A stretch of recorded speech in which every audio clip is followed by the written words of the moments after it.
Greetings, gentle listeners, and welcome to the Short Story Central, where we invite you to join us in an auditory narrative experience.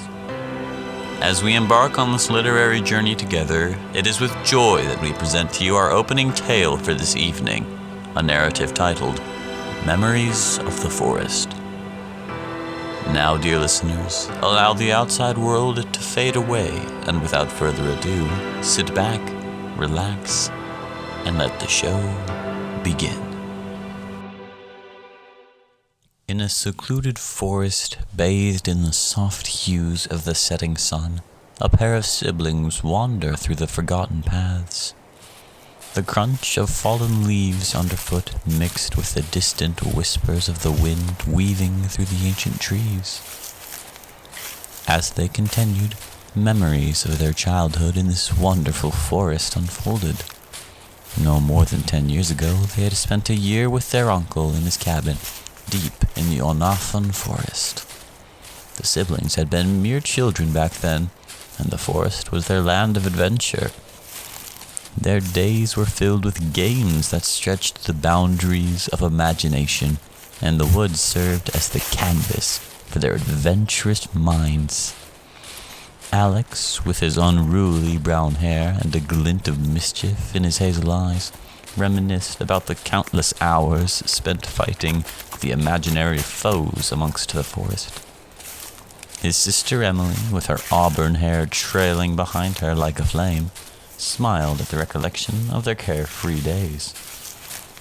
The siblings ambled through the forest, stepping over moss-covered stones, retracing the paths where their childhood ambitions had unfolded. As they walked, memories of the imaginary battles resurfaced. Alex and Emily vividly recalled their most formidable foe, a super demon named Crypt, conjured from the depths of their shared imagination. The mere mention of Crypt brought a shared chuckle between the siblings, a testament to the bond forged in the crucible of their adventures. The forest around them seemed to listen, ancient trees standing as silent witnesses to the adventurous stories woven in the tapestry of time. Alex's voice carried fond nostalgia. We were so convinced that Crypt was real, and Uncle Mark used to play along, spinning tales of ancient magic and hidden realms. It was like living in a fantasy. Emily nodded, her eyes reflecting the warmth of their shared memories. Remember our swords made of fallen branches? We were the great knights battling Crypt for honor and glory. And Uncle Mark, with his old coat, was the wise wizard guiding us through our adventure. Ah, those were the days. As the siblings continued their stroll, recalling their good old days, the forest embraced them with a sense of timelessness. The shadows danced beneath the thick canopy, whispering secrets of the past.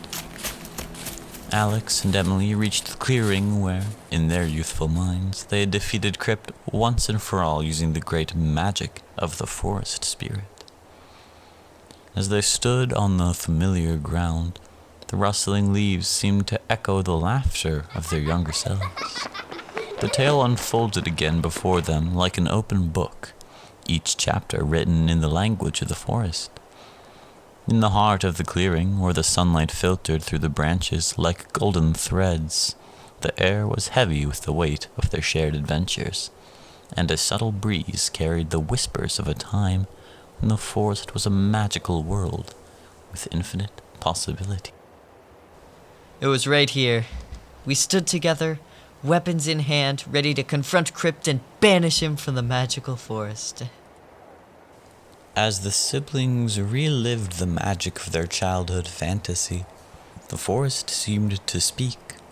Shafts of sunlight pierced through the leaves, casting a magical glow on the clearing.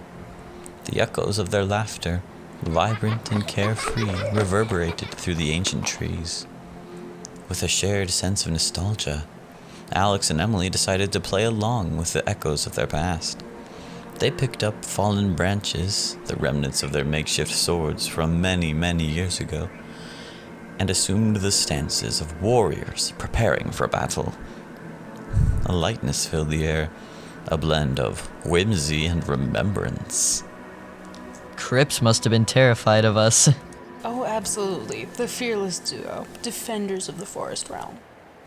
The clearing quickly became a stage for the fencing match between the siblings.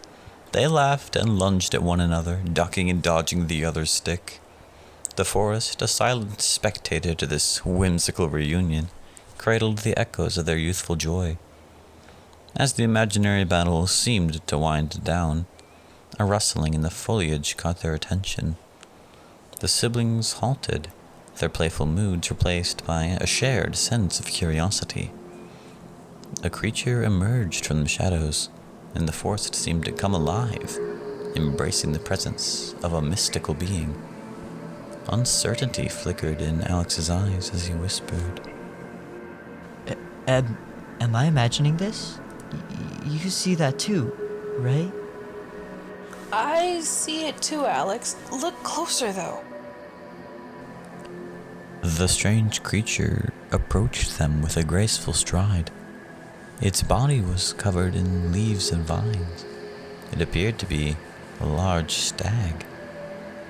It gave off a familiar energy. It seemed to be a manifestation of the forest spirit itself. The siblings approached carefully, mystified by the creature's beauty. It snorted at them, pawing at the ground with its hooves. Its eyes seemed to be glowing an ethereal blue, radiating a familiar energy over the siblings. A strong wind began to pick up, swirling around the creature, picking up leaves and branches and other little debris. The creature vanished into the swarm in a bright blue flash, and Alex and Emily held up their hands to block the blow. The wind began to pick up more, blowing faster and faster, swirling around the siblings. The wind finally settled, and Alex dropped his hands, looking around. They were still in the clearing, but now the stag was gone. Alex, Emily, it's time to come back. It's getting late. What the... Uncle Mark? Alex looked over to Emily and nearly jumped out of his own skin. She seemed to be a child again.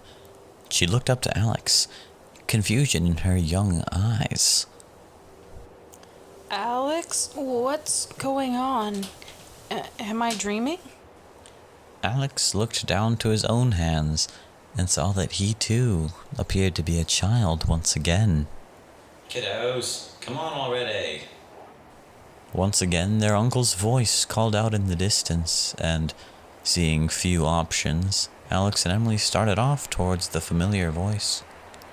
When they finally reached their uncle's cabin, they saw that it was no longer in such disrepair as when they had seen it nearly 2 years ago.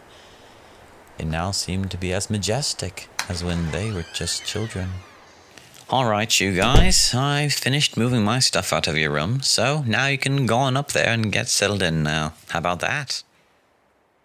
Alex looked at Emily, confused, but before he could say anything, Emily was already halfway up the stairs with Alex stumbling to keep up.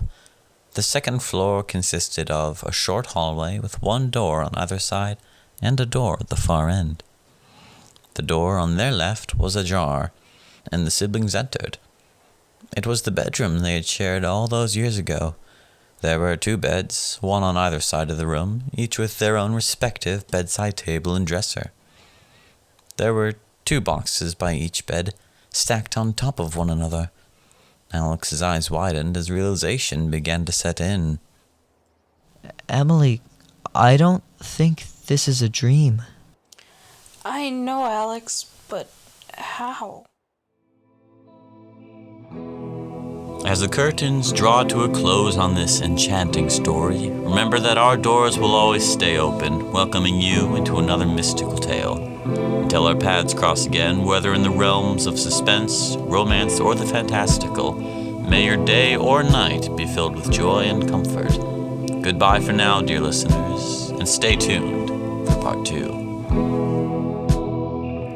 Alex, voiced by TheKingThing. Emily, voiced by Nox. Written and narrated by TheVoidLegend. Brought to you by VoidKing Studios and the Short Story Central.